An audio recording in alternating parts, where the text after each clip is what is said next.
Hello everyone, मैं सचिन विश्वकर्मा। इस video में हम लोग चर्चा करेंगे agriculture marketing trade and prices के बहुत ही ज़्यादा इंपॉर्टेंट टॉपिक की, जो कि ज़्यादा से ज़्यादा बार परीक्षा में पूछा जाता है। डिमांड एंड सप्लाई, मांग और पूर्ति के बारे में चर्चा करेंगे। तो मांग, सबसे पहले चर्चा करते हैं मांग क्या है। मांग, प्रोफेसर पेंसन के शब्दों में मांग प्रभावपूर्ण इच्छा है। मांग में 3 बातें आती हैं। पहला, किसी वस्तु को प्राप्त करने की इच्छा। दूसरा, उसको खरीदने के लिए पर्याप्त साधन यानी पूंजी वगैरह। और तीसरा है उन साधनों को खर्च करने की तत्परता यानी हमारी इच्छा।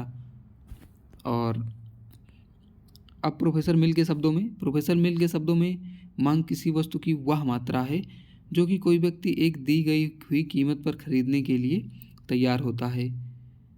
प्रोफेसर मिल के अनुसार मांग किसी वस्तु की वह मात्रा है जो किसी व्यक्ति एक दी हुई जो कि कोई व्यक्ति एक दी हुई कीमत पर खरीदने के लिए तैयार हो जाता है।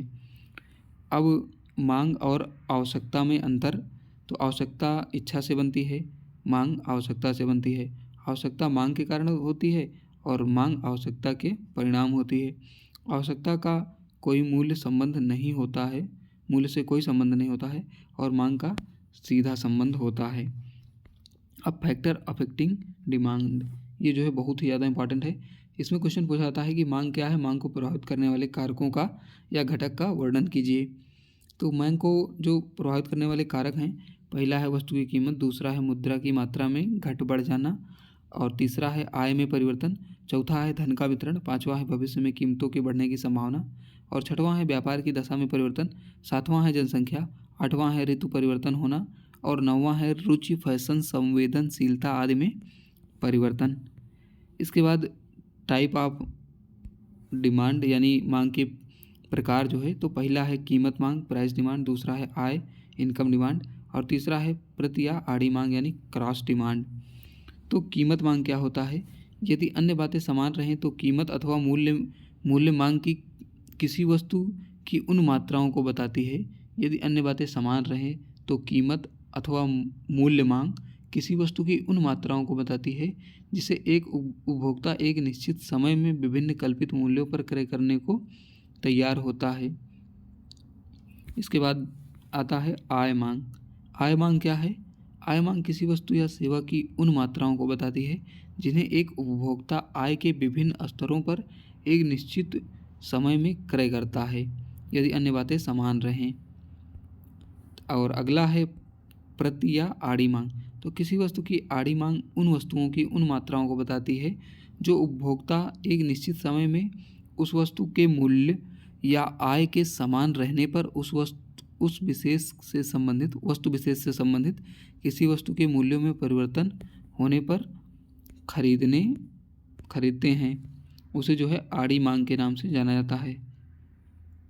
ये तो हो गया आय, हो गया मांग। अब बात करते हैं मांग की लोच की, यानी इलास्टिसिटी ऑफ डिमांड। मांग की लोच क्या होती है? किसी वस्तु की कीमत में परिवर्तन होने पर उसकी मांग में कितना परिवर्तन होता है, उसके अनुपात की माप को जो है मांग की लोच कहते हैं। मांग की लोच बराबर होता है मांग में अनुपातिक परिवर्तन और मूल्य में अनुपातिक परिवर्तन। इसके बाद मेजरमेंट ऑफ इलास्टिसिटी।